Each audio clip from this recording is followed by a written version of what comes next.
chers abonnés, j'espère que vous allez bien. Nous allons continuer avec notre projet.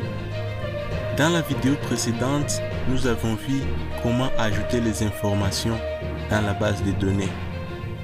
Mais vous vous êtes posé la question de savoir, mais les informations que nous étions en train d'enregistrer étaient stockées où? Comment les voir? Dans cette nouvelle vidéo, nous allons utiliser les différentes commandes qui sont restées, entre autres comment afficher les informations de la base de données, comment faire les requêtes pour mixer les informations entre différentes tables et produire un même résultat qui sera explicatif.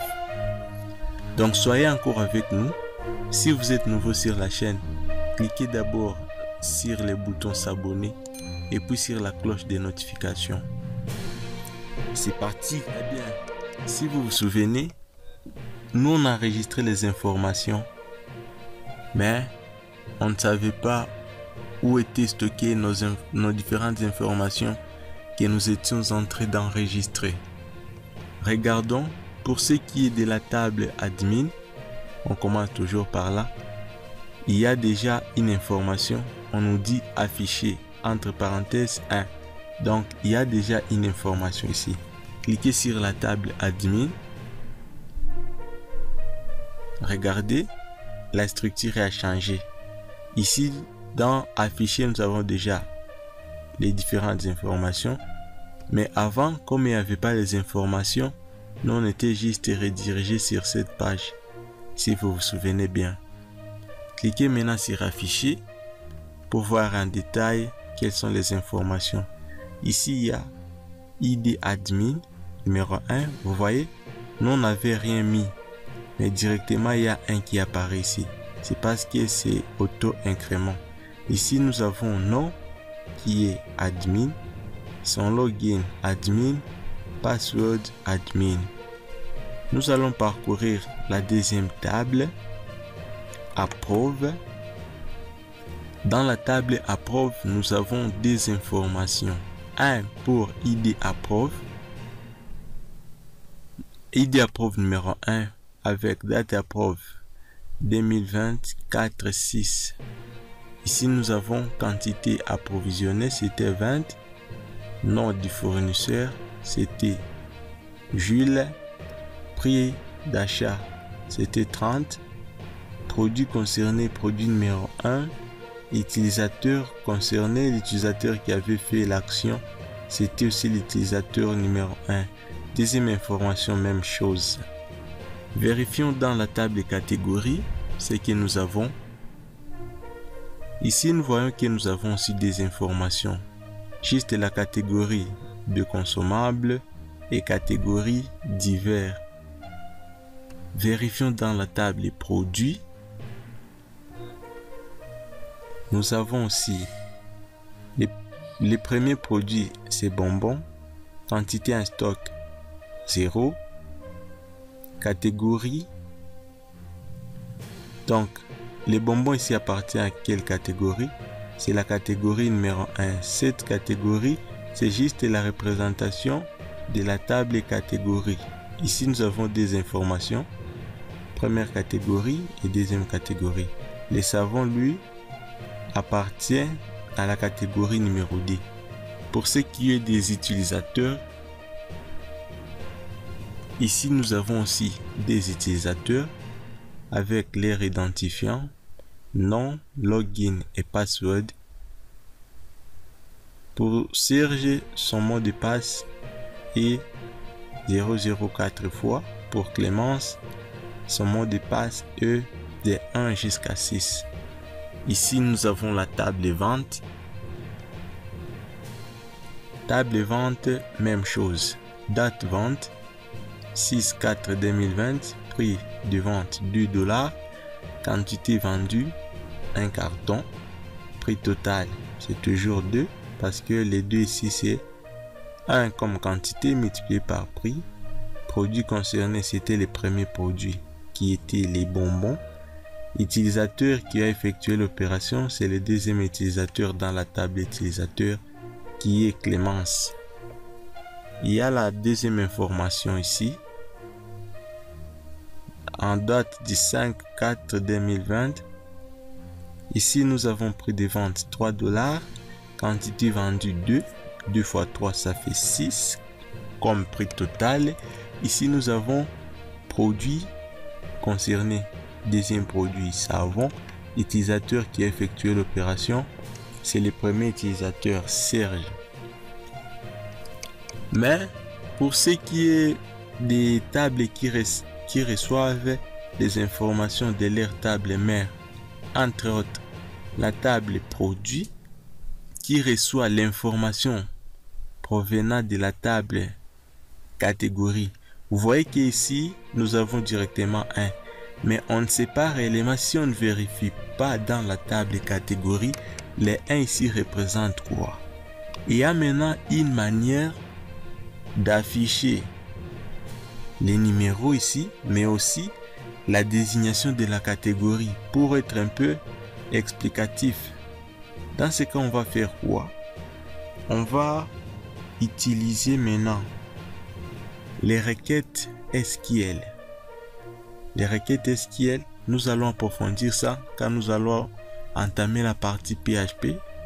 Donc, comment est-ce que nous allons les gérer à partir des langages serveurs PHP? Mais pour cela, comprenez-moi, je vais juste vous balancer quelques notions ici d'SQL. Et là, on commence par cette table ici. Qu'est-ce que nous voulons? Nous voulons afficher identifiant du produit, bien sûr, les libellés, quantité, identifiant de la table catégorie, ça peut aussi nous intéresser, mais la partie qui est cachée et qui doit apparaître ici, c'est la partie qui concerne les noms ou la désignation de la catégorie. Pour cela, soyez dans la table produit, cliquez sur SQL. Ici, nous avons quoi? On nous donne déjà un modèle ici. Il y a Select, il y a les stars ici, From, ici il y a Produit, ici il y a Where, ici il y a 1. Ça veut dire quoi? On demande de sélectionner Select. Les stars ici, ça veut dire All, ça veut dire tout ce qui se trouve From, dans, Produit. Ici, c'est le nom de la table dans laquelle nous voulons faire notre requête. Where, ça veut dire où. 1. Si nous pouvons comprendre d'abord cette requête ici. Donc, ici, nous voulons juste afficher toutes les informations qui se trouvent dans la table produit et dont l'enregistrement, les ID de la table produit soit 1. Je ne sais pas si j'ai fait comprendre. Essayons d'exécuter cette requête et voyons ce que ça va nous afficher. Je clique sur exécuter. Voyons. Ça nous donne toutes ces informations. C'est parce que il y a quelque chose que nous n'avons pas précisé. Regardons ici, on écrit ID produit. Cliquez encore sur SQL. La même requête est ici. Or, nous pensons que la présence de ces 1 ici va afficher juste le tout premier enregistrement de la table produit. Ce n'est pas ça. Ça a essayé d'afficher, mais ce n'était pas vraiment très spécifique. Pour cela, il faut ajouter l'identifiant de la table produit. Nous avons appelé ça ID produit. Ici, il faut maintenant mettre le signe d'égalité. Donc, sélectionnez tout ce qui se trouve dans la table produit et où ID produit égale 1. Donc, sélectionnez tout ce qui se trouve dans la table produit, mais que ce soit juste les tout premiers enregistrements. On peut exécuter. Vous voyez? Ici, ça nous renvoie juste les tout premiers enregistrements parce que notre critère ici était basé sur les tout premiers enregistrements. Cliquons encore sur SQL. essayons de changer. Au lieu de 1, donc ID produit. Au lieu de 1, mettons 2 et exécutons pour voir ce que ça va donner. Vous voyez, ça laisse le premier enregistrement et ça prend juste le deuxième enregistrement. Mais nous, ce qui nous concerne jusque-là, c'est parce que nous ne sommes pas parvenus plutôt à afficher la désignation de la catégorie. Nous ne savons pas si les produits ici, les tout premiers produits appartiennent à quelle catégorie de produits. Pour cela, nous allons dire quoi? Sélectionner tout ce qui se trouve dans la table produit, virgule, mais aussi, laisse-moi copier ces caractères, mais aussi dans la table catégorie maintenant, catégorie, ou on commence par quoi?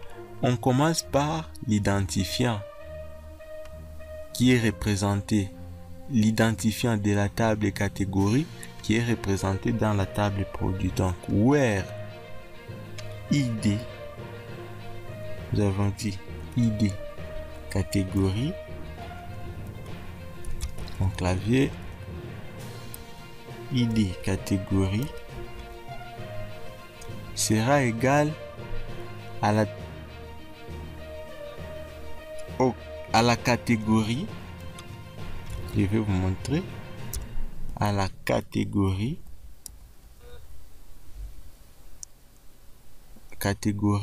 ici il y a ID catégorie,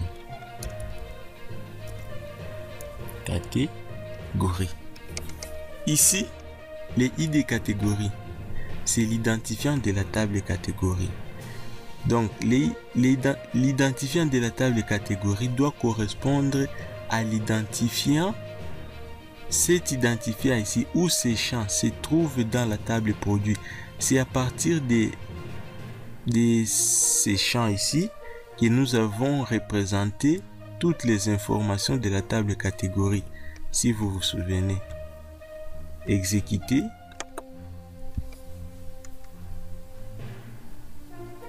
Vous voyez, qu'est-ce que nous avons maintenant? Nous avons ID produit, ça c'est l'identifiant de la table produit, libellé toujours dans la table produit, quantité toujours dans la table produit, catégorie maintenant, ID catégorie, ça se trouve dans la table catégorie, mais cette information ici représente l'identifiant de la table catégorie. Vous voyez, c'est 1. Mais nous venons de récupérer aussi la désignation de la table catégorie. Avec ça, vous pouvez savoir, ok, le tout premier enregistrement, c'est bonbon. Nous avons combien en stock? 0. C'est quelle catégorie? Catégorie numéro 1. Quel est l'identifiant de cette catégorie? Toujours numéro 1, mais quelle est la désignation de la catégorie? C'est consommable. Et deuxième enregistrement, catégorie divers. Je pense que là, j'étais un peu clair. Essayons de le faire aussi dans la table approvisionnement.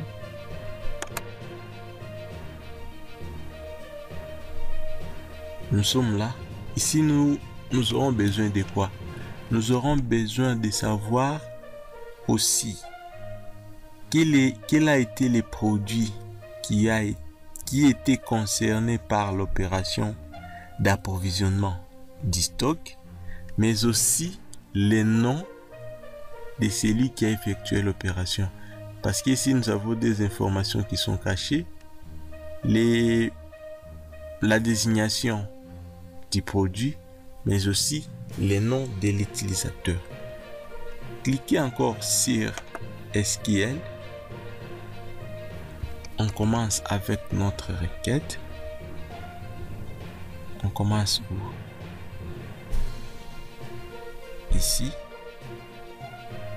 Sélectionnez tout dans table approvisionnement, notre première table. Quelle autre table? Table produit. Quelle autre table? Il faut toujours séparer par virgule.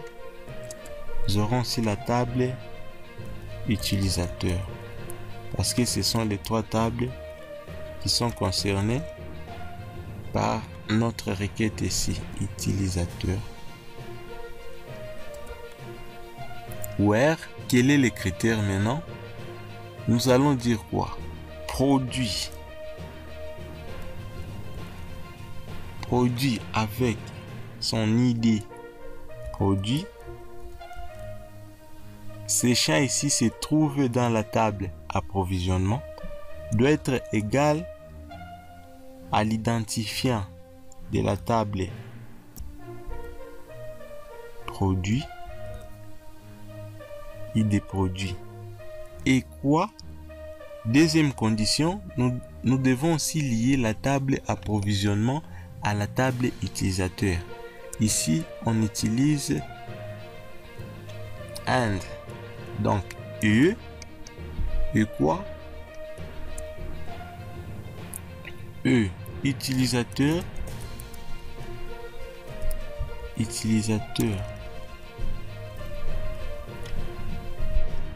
avec ID utilisateur doit correspondre aussi à l'ID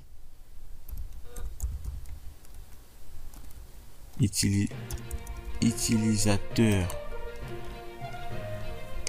Donc, sélectionnez tout ce qui se trouve dans la table approvisionnement, dans la table produit, dans la table utilisateur, mais les produits, la clé qui représente les informations de la table produit doit correspondre à l'identifiant de la table produit, et la clé qui représente les utilisateurs dans la table approvisionnement doit aussi correspondre à l'identifiant de l'utilisateur dans la table utilisateur. Nous pouvons copier ces scripts pour les garder dans la mémoire. Voilà. Vous pouvez exécuter. Voilà. Nous avons des enregistrements. Ici, il y a ID approve. C'est dans la table approvisionnement, les tout premiers enregistrements. Date d'approvisionnement, ça se trouve là. Quantité que nous avons approvisionné. Non fournisseur. Prix achat, parce que nous avons demandé de tout nous ramener ici. Produit, son identifiant. Utilisateur, c'est le premier utilisateur. Les produits, identifiant de la table produit maintenant numéro 1. Nous savons que la toute première vente ou la toute première sortie du stock était pour les produits bonbons. Ici, il y a la quantité dans la table produit. Et aussi, ici, il y a catégorie des catégories dans laquelle les produits s'y appartient. Ici, il y a l'utilisateur. Nous avons aussi son nom. Nous avons son login. Nous avons son mot de passe. Et ainsi de suite. Si nous remarquons bien, ici, il y a d'autres informations qui se sont ajoutées. Or, nous pouvons dire que nous voulons juste afficher quelques informations. Par exemple, juste nom de l'utilisateur au lieu de récupérer son login et son mot de passe, parce qu'on n'en a pas besoin. Pour cela, ça va nous prendre un peu de temps donc supporter, parce que nous devons respecter tout ce qui se trouve ici. Je vais dupliquer la page pour regarder quelles sont les informations dont nous aurons besoin. Je duplique.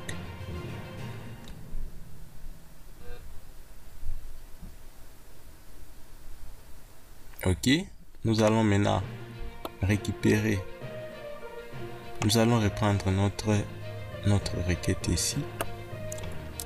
Je vais coller, mais au lieu de récupérer tout, moi je vais juste spécifier certaines informations. Je prends par exemple, j'aurais juste besoin de quoi? De savoir la date de vente. Date de vente. Donc j'aurais besoin de la date de vente, virgule. J'aurais besoin de quoi? J'aurais besoin... Non, c'est la table d'approvisionnement plutôt. J'aurais besoin de la quantité que nous avons approvisionné. Toujours séparé par des virgules. Nous aurons besoin du nom du fournisseur.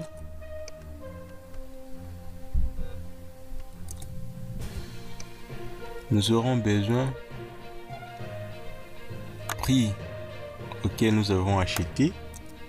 Bien. Nous aurons besoin de quoi? Les identifier s'ils n'ont pas d'importance ici. Pouvons avoir juste besoin de libeller.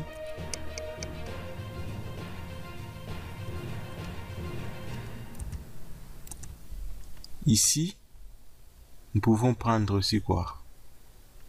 Bon, nous pouvons aussi avoir besoin de savoir la quantité en stock, virgule, identifier la catégorie, c'est pas important, identifier l'utilisateur, c'est pas important. Nous pouvons juste avoir besoin du nom de l'utilisateur ou magasinier.